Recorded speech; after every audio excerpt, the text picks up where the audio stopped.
it's not just the Grizzlies. I know he knows this.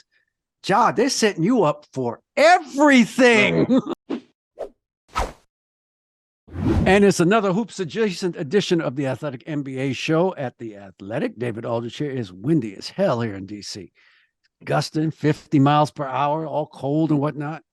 It's raining in the Bay with Marcus Thompson. They don't know how to handle it. About to shut the schools down, about to shut the state down.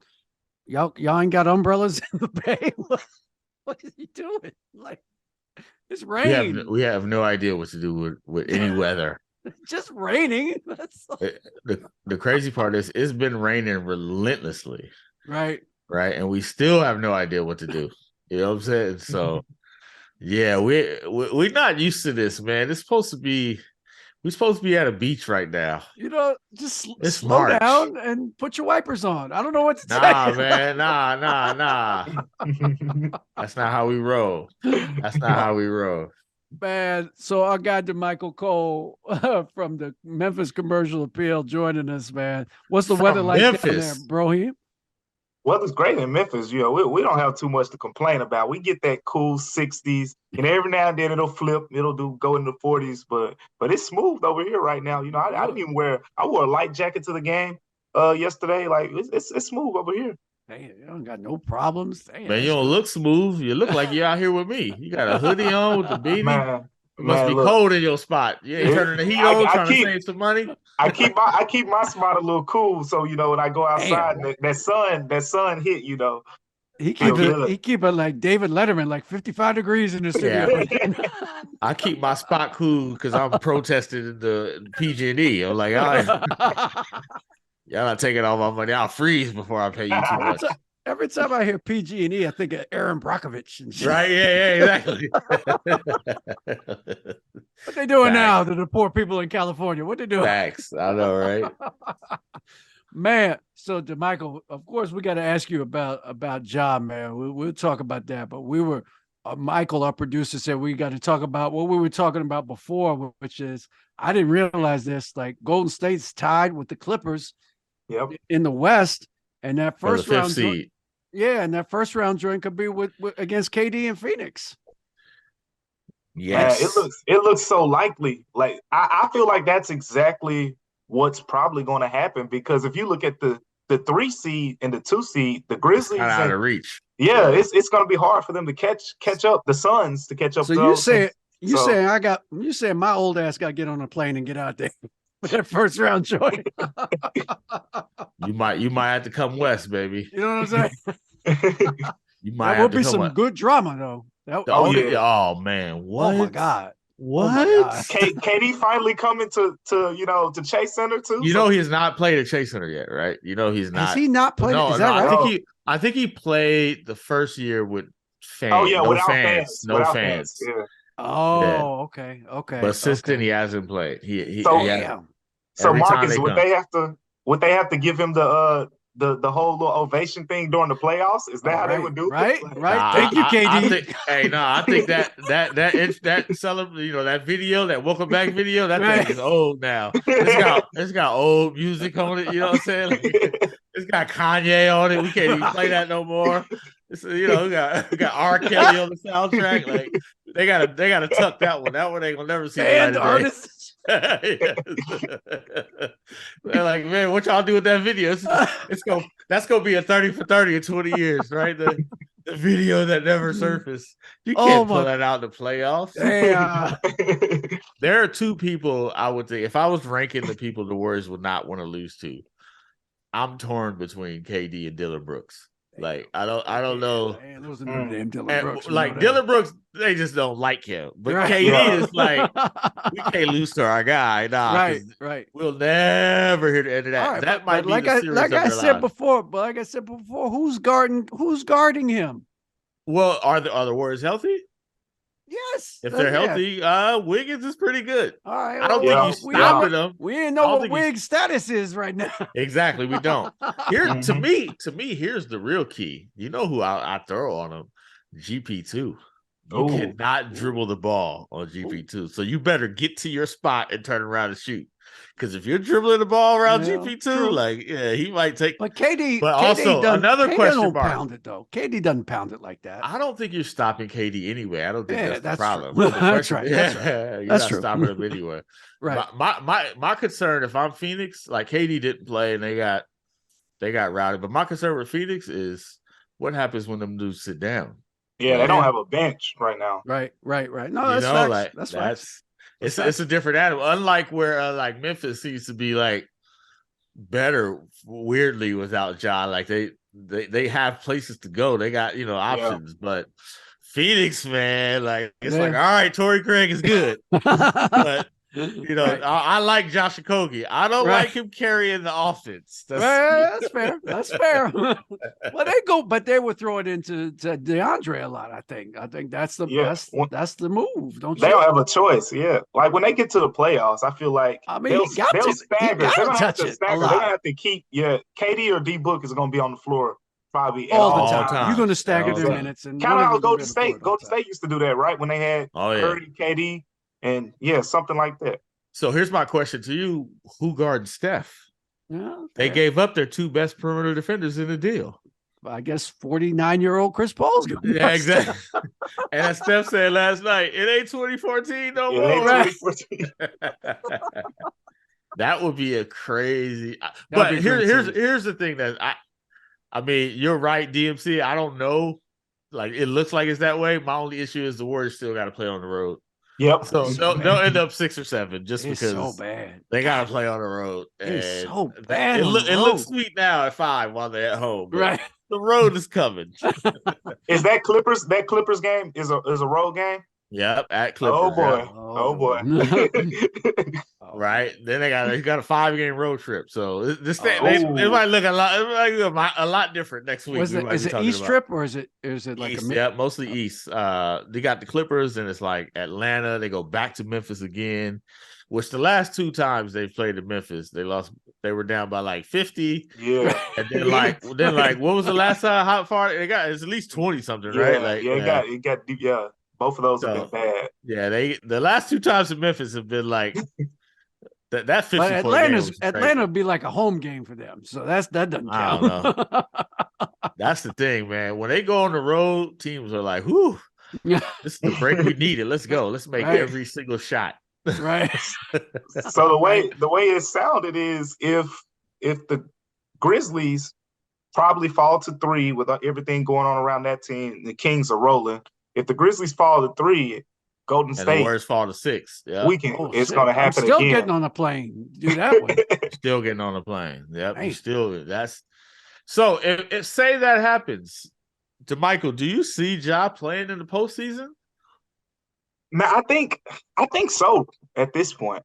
Yeah. I feel like everything's very realistic, when it comes to, him possibly missing the rest of the season and all those things. But the way the chips are aligned right now, just from the Grizzlies standpoint of things, feels like they're more so on the side of Ja getting his help is part of it. But it's also, the league's investigation. I feel like once the league's investigation, is done, that's when the pieces will really start moving. So I think the league's investigation is kind of like the big holdup. So once that's done, I think, Ja, I think he wants to definitely be a part of the team, in the postseason. Right. I wanted to holler at you about, like, not so much the team, because obviously the team feels how they feel about Ja. I know they got his back. What's the city been like? How's the city dealing with this right now? Yeah. So, the culture here, like it's that gritty grind, mentality, but even so more than that, think of it from the basketball cultural standpoint. Memphis isn't like LA or New York City or, all these cities, Boston, where they have all these historical greats where, when a Dwight Howard goes to the Lakers, they can just ship him out and say, he's not worthy, of being in LA and things like that. That's not Memphis. Ja is the best thing that's ever happened to the Grizzlies.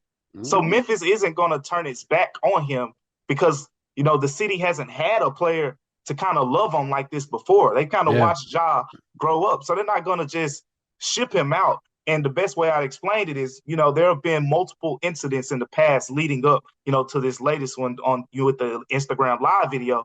And after all of those little small instances, Memphis was always like, all right, it's all good. We got your back, Ja. We got your back, Ja. We got your back, Ja. Then when the last one happened, it kind of was like a letdown. It was like, man, Ja, we've been going to bat for you, and you making us look kind of bad now. So, but at the end of the day, when he comes back, if he comes back, that first game, I guarantee you at home, he's gonna get a loud ovation, and they're gonna show him a lot of love because that's how the city will embrace him. Today's show is brought to you by Morgan & Morgan. For more information, visit forthepeople.com/NBA show. Did you know that in 2020, there were over 5 million car crashes? That's over 15,000 a day, 600 an hour. Now, that number is incredibly shocking, but if you were injured in an accident, wouldn't you want to be made whole? Well, if you're ever injured, you can check out Morgan & Morgan. Morgan & Morgan is America's largest injury law firm. They have over 100 offices nationwide and more than 800 lawyers. With over $15 billion recovered for clients, Morgan & Morgan has a proven track record of fighting to get you full and fair compensation. Submitting an injury claim with Morgan & Morgan is extremely easy, and it's more like using an app than hiring a lawyer. If you're ever injured in an accident, you can check out Morgan & Morgan. Their fee is free unless they win. For more information, go to forthepeople.com/NBA show or dial pound law. That's pound 529 from your cell phone. That's forthepeople.com/NBA show or pound law, pound 529 from your cell phone. This is a paid advertisement. That's to me the wildest part about all this is like, I bet Memphis could see it coming. Like, how many times have you know what I'm saying? Where it's like, if anybody knows what it's like for a dude to have talent, but like, his ankle is caught in, in the hood a little bit, like, man, get out of here. You know what I'm saying? It felt like it felt like everybody was like, dang it, we was hoping we didn't get here. Right. But we could see it coming. And now, we got to get him up out of this, right? Like, is that a correct sense, you think? Yeah, for sure. I mean, because like I said, they've had his back, and almost to a point where, like you said, we got to get him out of this. That goes all the way back to like the accountability part. Like, it feels like, it hasn't been that much accountability in Ja's direction because it's always been, we got you, Ja, we got you, Ja, we got you, Ja, which is great. But it's never felt like it's Ja, get it together before it gets, to this level or that level. It's always been, we got you, we're going to pull you through this. So because of that, I feel like that's probably a big reason why we got here. But he's going to get plenty of love. Like, the city has not turned its back on Ja in any type of way. I wonder about, to Marcus's point, though, because I have very vivid memories, and I'm not going to name the player, but I know you're talking about. there was a time back in the late 80s where dude was in a city and they had to get him out of there.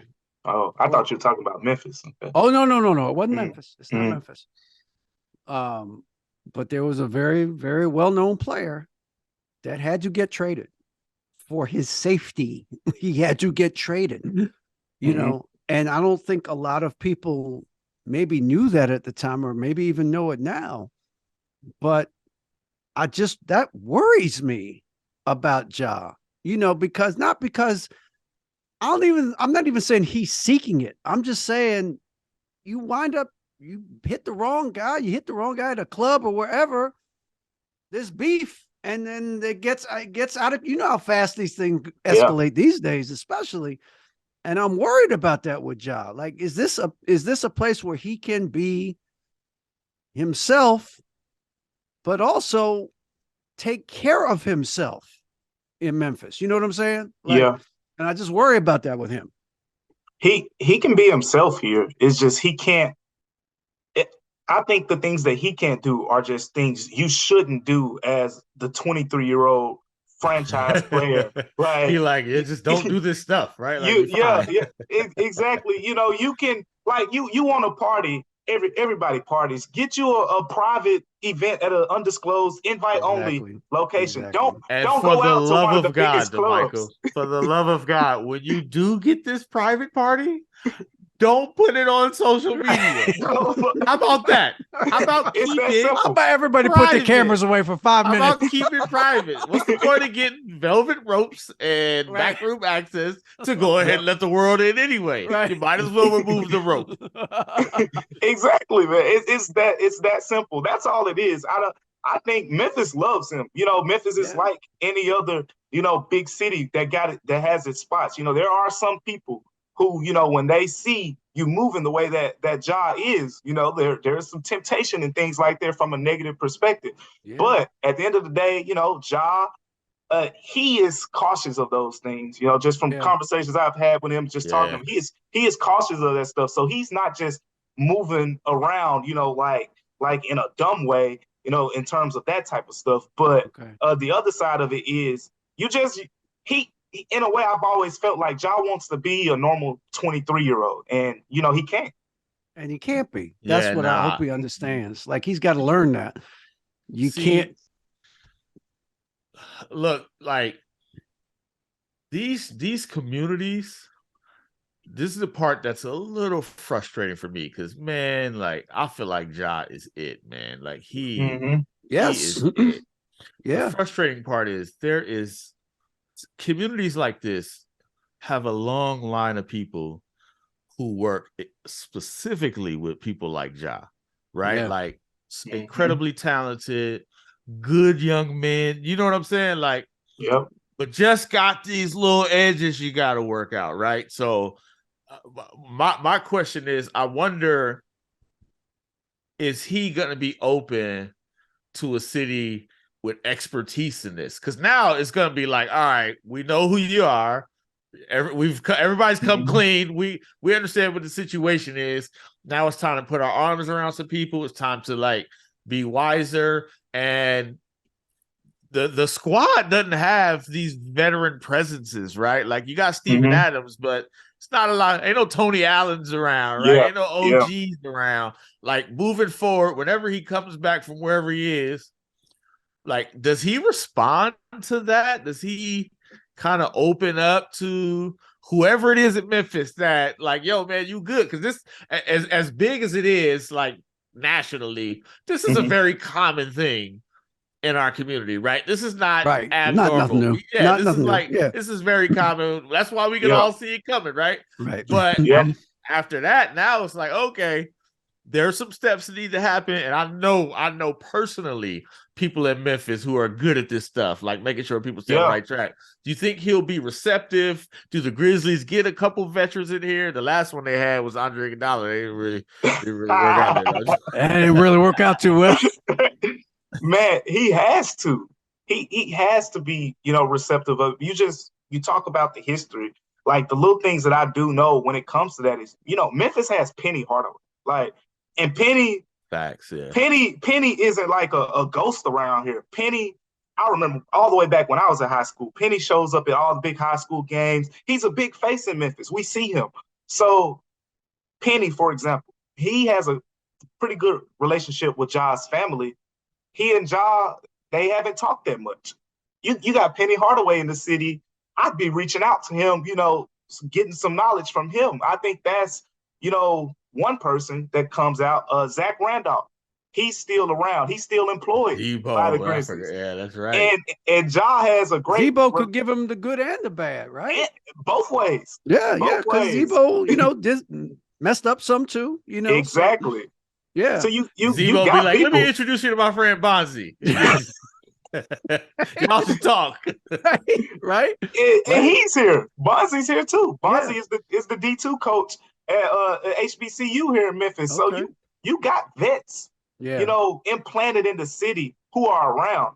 Zebo's employed, by the Grizzlies, and he has his own record label, Endless Record Label, which Ja Morant, Moneybagg, Big 30, those guys. Ja is associated with them. They come to the Grizzlies game, sit courtside. He daps them up. They gave him a chain, all that good stuff. Like, he has a great relationship with those guys. So it's easy for him to, you got Zebo, you got Penny Hardaway, and all these guys. But from my understanding, he's never had, a great relationship. Not saying he has a bad relationship with Penny, but it's never been, like Penny knows the family really well, but he doesn't know Ja as well. So with that being said, I think now, like, going back to your question, Mark, it's like he has to. This has to be the time for him to make those changes. You put out the statement. He took the time away. He's in the counseling program. After you do all that, now people are going to be looking at your actions. So now he has to show it to the people. Plus, I thought Derrick Rose would be a good resource for him. Great one. Played at Memphis. Another one. Yeah. You know That's what I mean? a great one. And so, old head, he's old head now, So, I just, to Marcus's point, there's people that want to help him. They want a good outcome for Ja. And will he accept that and just go, I think about after Paul Pierce got stabbed in Boston. Mm-hmm. This shit you can't do no more, Paul. You can't do it anymore. Like, it's dangerous for you to do it. Like, you just have, and it doesn't require, you don't have to change who you are. You just have to pull back a little bit. That's all. Just pull back a little bit. And you'll be fine. It sounds so simple, man. Yeah. It sounds so simple, but it's a lifestyle to these guys. I mean, I can't tell you, how many times, I know, like bottle girls and things like that, and like, the places around Memphis, and they was like, "Oh, we saw Ja today. We saw Ja today." And he tapped in, boy. He got the whole girl. Wired, he got Memphis wired, doesn't he? I'm only 26, man. So hey man, I'm at home, bro. Come on. That's where those connections come in. But it's a lifestyle for him, man. He has to make that wholesale change after this, and become that role model, I guess. Whether he wants to be or not. When you're the face of Nike and Powerade and Hulu Live and all these different things, you got to. It's not just the Grizzlies. I know he knows this. Ja, they're setting you up for everything. Okay, they're setting you up for everything. He is it, right? There's no question. Come on, man. You got to know that. Yeah. You're the guy. You got a shoe coming out in 2 weeks for the public everywhere. Right. Yeah, everywhere. That's the thing, and obviously you got the rivalry, right, which I think is a little bit more laced with respect than is perceived, and a little bit is because Dillon Brooks is like the one outlier. You know what I'm saying? But to me, and this is always to me, like the good ones, like Ja should be the next Steph. You know what I'm saying? Like that. Yes, that's what I'm saying, appeal. Marcus. Yeah. He's the guy. Yeah, that's what I'm saying. Like, so it's like, all right, it's cool, go at each other, but hey, man, Steph about to be 35. That's like 78 in NBA. You know what I'm saying? Like, tap in, LeBron. Like, these dudes existed in the space that Ja needs to inhabit. So it's all good, smoke and chimneys and all that. That's all good. Yeah. But in the end, they're part of the 450. You know what I'm saying? And somebody's got to carry the torch. It should be him. So, to me, that's where he's like, all right, it's cool and all, it's all fun and social media, blah, blah, blah. But hey, let me holler at you 30. Right? Right. What? Hey, Bron, Steph and Bron did that, right? Yeah, Steph and Bron did that. Question. No question. Hella competitors, but they understood. They Steph like Bron, holler at me. Let's talk business. We setting up movie companies. We setting up, you know what I'm saying? So he need to get in that ilk of upper echelon superstar. Today's show is brought to you by Indochino. Visit Indochino.com and use the promo code AthleticCBB to get 10% off any purchase of $399 or more. Wedding planning is intimidating, but finding the perfect suit just shouldn't be. Indochino makes it easy to get a fully customizable suit right from home. I personally got some custom tailored shirts from Indochino recently, and they fit me perfectly. They become my go-to button-up. It's hard to find off-the-rack clothes when you have broad shoulders and long arms, guys. Well, Indochino will let you decide the suit you've always wanted to have and fine-tune every single detail. From lapels to linings, monograms to pocket flaps, you can get whatever you want at Indochino with suits starting at just $499 and fitted shirts at $89. It's bespoke without the premium price tag. You just set up your measurement profile on their website, choose the fabrics and customizations that you want, and then you get them delivered right to your door. When planning your wedding, get a suit as unique as you with Indochino. Go to Indochino.com and use the code AthleticCBB to get 10% off any purchase of $399 or more. That's INDOCHINO.com. Promo code AthleticCBB. But all right, I gotta ask you about Dillon Brooks. I gotta get here because the accusation was levied, and I hadn't heard this before. Where Draymond is saying, and listen, Draymond ain't saying nothing that he ain't heard, right? Do people not like Dillon Brooks on the squad? What's that all about? When Dre that said, DA, he like, I don't even like you. I'm like, right. I think was it just a diss track? I want to hear what you say. I want to hear what you say. What you think? That's what I got from it. Because look, I always say this, I have this one of my sayings, I got 1,000 sayings when it comes to Dillon Brooks. But one of them is, I say, the most loved in the locker room, the most hated in the NBA. That's the energy that you get off. Yeah, that's how it is. I mean, you remember he got booed earlier this season at FedEx Forum. Yeah. Ja, it wasn't probably 20, 30 minutes after the game, Ja got on Twitter and kind of, said something about it, kind of called out the fans. And then to the point, the next game, I'm like, Ja, they clapped for him today. What you think about it? He was like, well, why didn't they do that last game? Like, these dudes felt that probably more than Dillon Brooks did. Desmond Bain, calls him the heart and soul of the team. Like, Dillon Brooks is the one player, like, Taylor Jenkins lets him get up in film sessions. And Dillon Brooks controls the room. He points out what he sees. He's the guy, he kind of said it in his response to Dre a little bit when he was saying, he calls out the opponent's plays and things like that. Like, you got to think about it, this team is super young. So he's the guy that's like, they're about to run this, they're about to run that.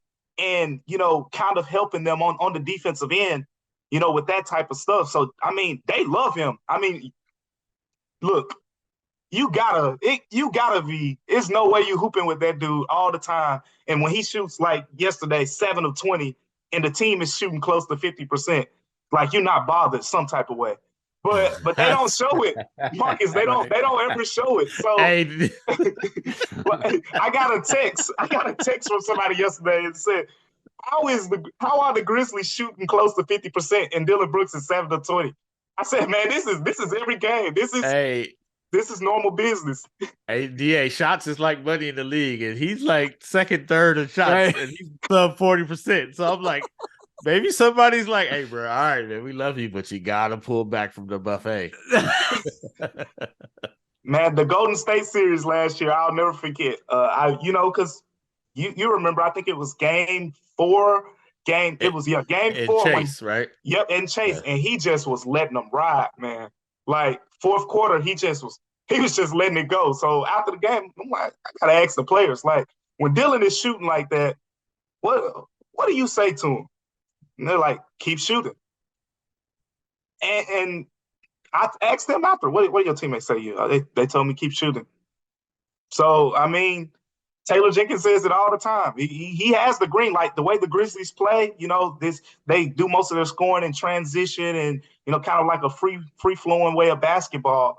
Yeah. He has this ultimate green light, but you can tell he tries to, like, get Jaren more involved, get Dez more shots. Dez is getting more shots than him this year and things like that. But with Ja out, it's on. Like, right. It's Dillon's time to shine. Wow, they got, look, it's not just Dillon and Ja. They got Steven Adams out.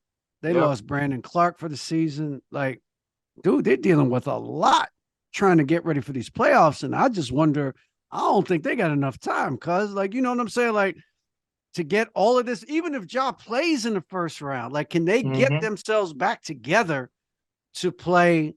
I mean, whether it's Golden State or the Clippers or whoever it winds up being 6, that's going to be a veteran squad that they're playing. The cold part, right? You know what I'm saying? It's not going to be no kid group they're playing. Not at all. And I was telling someone, I was like, people talk about, I don't know if they're going to get past, where they advanced last year. And I'm like, right now you should be worried about this team is going to get out of the first round. I mean, they have the talent when healthy. I don't think it's a conversation.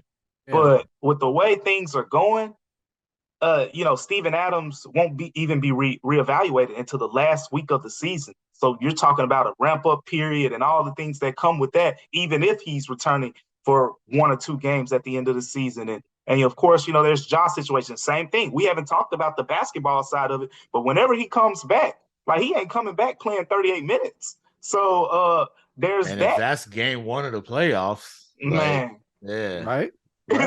It's a weird situation, and it's they're in a tough spot. You want to be hitting on all cylinders. I think I always compare it last year, like with the Grizzlies and Golden State. The difference was, the Grizzlies were kind of going full speed all the way through. I remember in March when Golden State came here, and I think Dre missed that game.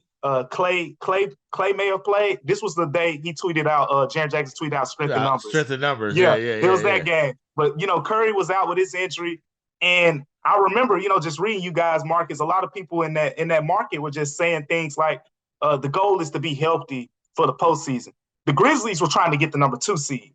They were going for the 2 seed. So when those two matched up in that 2-3 matchup, Desmond Bane's back is flaring up. And, it didn't show until after the season, but Right. Jaren Jackson Jr. had the stress fracture injury after the season. And, that's an injury that's a product of usage. So, I feel like they've had a different mindset this season all the way up until this point. But now the injuries are kind of hitting them at the wrong time. It seems to me like the one dude that could maybe not carry them, that's the wrong word, but that they could lean into a little bit more is Jaren Jackson to me. Yeah. Sure. Like right now. No, it ain't, 'cause he can't stay on the court. Well, The best player in the league who cannot stay on the court. it's not, you ain't lying. I'm not, but I'm just Stay saying, on the like, court, Jared. yeah, Stay on the court. He's That's it. played 49 games this year. Yeah. Like when he's on the court, he's fouling and he's out of the game. Like, Yeah. seriously, name a better player who's always like sitting up. Like not like unhealthy, but like Right. Yeah. No, that's fair. it's unbelievable. It's unbelievable. You can't. He's top 5 in fouls per game pretty much, every year that he's been healthy. So, I mean, it's a good point. I was looking at the numbers actually earlier today. I think he's averaging like over 20 points and 7 rebounds and 3.5 blocks when he plays 32 minutes per game. So that's basically the games he plays between 30 and 39 minutes. If you go down to the games where he plays between 20 and 29 minutes, basically when he has the foul trouble, he's averaging 15 points, like 6 rebounds. Still, he's going to block shots. If he plays 5 minutes, he's blocking shots. 2.9 blocks per game. So it's a big difference. Like if he plays a normal starter's game, basically 32 minutes, he's averaging 20 and 7 and 3.5 blocks. Yeah. He's 22 years old, 23, and he's never averaged 30 minutes. Nope. Like at the time where he's supposed to be playing 35. Yeah. You know what I'm saying? Like, Mhm. bro, you gotta be on the court, man. Like, you too good. Fair. He's too good, but he's just not on the court because of foul trouble. It's like the one thing he's got to figure out. I'm curious about what, like you were talking about. I mean, it's just a lot of issues, and they ran into it. Is this? I know Dillon's a free agent. Yep. Is obviously they're gonna have to do something to shore up that roster, get it some type of veteran presence. How big is what happens this year? Is this one of those? If it is a first round exit, is there like we understand it was a unique situation? They got like the defending champs or like the Lakers or something in the first round, or is it like this clearly doesn't work? We need to shake it up. We've had a few years of this. How big is this year? I think the playoff run won't be the determining factor, no matter if it's first round, second round, Western Conference Finals. But after that, I think the offseason, the Dillon Brooks decision is gonna be the ultimate like elephant in the room, because if you keep Dillon Brooks, you're running it back with the same starting 5. Like Ja, Dez, Steven Adams, and Jaren Jackson Jr. are all big. I mean, since Steven Adams has been out, they've struggled.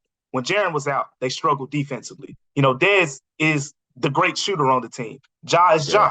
So everyone else is imprinted like into the lineup. It's the Dillon Brooks question. I mean, he's the great wing defender, but can you go out and get another, really solid wing defender who can add a little bit more on the offensive end?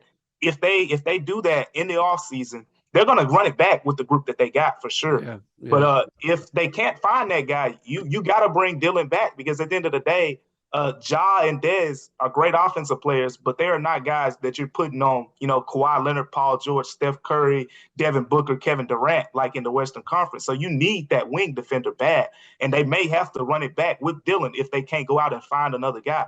But, there's a lot of belief, like, around the team that this group, when healthy, can achieve, a lot of goals. But it's the Dillon Brooks question. That's what it's going. Marcus, you already know. You hey, talk to come me. on, DA. Come on, DA. Check this out. All right, let's just. This is why it irritates me, because you know what? I shouldn't be saying this where I live, but I really want Memphis. I want Memphis to do well, mostly because I do believe Ja is next. Like, and it's gonna be great. They're a great young team. Yes, it's like I want the city to win. You know what I'm saying? Like, yeah, this is for young Dolph. You know what I'm saying? But all right, Denver has Jokic, possibly the 3-time MVP, Jamal Murray. Phoenix got KD, Devin Booker. The Warriors are the Warriors. Kawhi, Paul George. You go on down the list. Like Luka, Kyrie, LeBron. Can they be really serious with Ja and whoever that number 2 is, DA? Don't they got to go and get somebody and quit playing like Dillon Brooks is that dude? He's good. He's good for what he does, but this is the Western Conference. I would say yes, except Ja's that effing good. Ja's that good. Like, he could carry them. Like, with minimal help, he could carry them. He's so dynamic and explosive, and he just compromises the defense so completely that if anybody else will make a shot for them, they could get to the conference finals. I had zero doubt in my mind, because they defend the paint with Adams and Jaren Jackson Jr. They defend the paint with Brooks. They defend wings. So who's scoring 120 against them in a playoff game? So KD and Booker. That's the one. Luka, Kyrie. They're teams that can do that, but they will be able to take away something from most teams. Not all, but from most. So that's what's scary in a good way, if I'm a Memphis fan, is that young fella is. I don't know, Damichael, man. I feel like they playing games. They may have to make a move. They remind me. I'm sorry, you're not beating KD with Dillon Brooks. Yeah, no.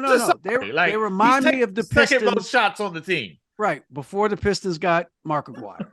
That's what they remind me of. Going in the same trajectory, same really good. But after Isaiah, who's that next guy that really can get you a bucket? And they went out and got Mark Aguirre. So that was the end of it. Yeah. That's the question. Because what makes this team, a 50-win team and top defense and all that is, if you look at the starting lineup, what makes the Grizzlies good outside of just looking at the names, every player that they have in the starting lineup has an elite category. Like, Ja is the elite point guard. Dez is an elite shooter. Dillon is an elite wing defender. Jaren is an elite, rim protector and defender all around. And Steven Adams is arguably the best offensive rebounder in the game right now, or best rebounder, period. All those guys are an elite goon, by the way. Yeah, but in a good way, though. Top shit. Oh, in the best way. Yeah. Yes. For sure. He will smile at that dude is he's the nicest guy in the world too, but he is scary. Oh yeah, no. He's my bad, Damichael. Don't mess with him. No, you're right. You're right. Until you mess with one of his teammates. Right. And then it changes. But Dillon is the question mark in there, because with all those elite categories that they have, they don't have that elite secondary shot creator, and that plays in the fourth quarter. Like, it's so many examples of that this season. Going back to January when they started to struggle. Remember, they were 30-13 tied with Denver on January 17th before all the, everything just started falling apart. At that point of the season, that was when Steven Adams got hurt. And when one of these guys goes down, it's such a big loss, because they don't have a lot of shot creators on this team. fourth quarter collapses have been the biggest thing for them. And it's always been like that because it's either Ja or no one, or Jaren isn't demanding the ball enough when he has the obvious mismatch and those type of things. Like, you go back. Because he's got 5 fouls on him at the time. And even the series last year against Golden State, that's the perfect example. The last 2-3 games, the last 2 games that they lost against Golden State in that series, Game 4, Game 6. I think Game 4, that was the game where neither one was scoring like late in the fourth quarter. It was real like, ugly game. It was ugly. But I mean, the Grizzlies weren't scoring because they didn't have anyone because they can't score. Right. In that situation. And then Game 6, they went into that game. That's Dillon Brooks' game. He was shooting a lot of shots. Game 6, they were nip and tuck going into the fourth, and Golden State pulled away because the Grizzlies didn't have Ja, didn't have a closer. But this season, it feels like the league has kind of adjusted around Ja more. They're kind of collapsing in the paint, not letting him just jump over dudes in the paint anymore, making him settle for the mid-range jumper a little more. He has to shoot the three-point a little bit more in those situations. And since that's happening, somebody's got to step up and be that second guy, and no one has taken that role completely. Dez will have his game every now and then. Jaren will have his game every now and then, but it's not like KD has, Devin Booker or, Steph has Clay, or it's not that Tatum's got Jalen Brown. Exactly. Right. Exactly. Yes. That's what I'm saying, man. There's some dog. We're not talking about to be good. They're good. They're obviously right. But winning a championship, no, man, that's another level. But that's part of the learning curve, and that's yeah. Usually good teams have to make a trade at some point to get great. You have to do something. I just hope they don't delude themselves, DA, into thinking, we can do this. We've got this. Like an old grit and grind. Well, I don't think they will. They're pretty everybody smart up for.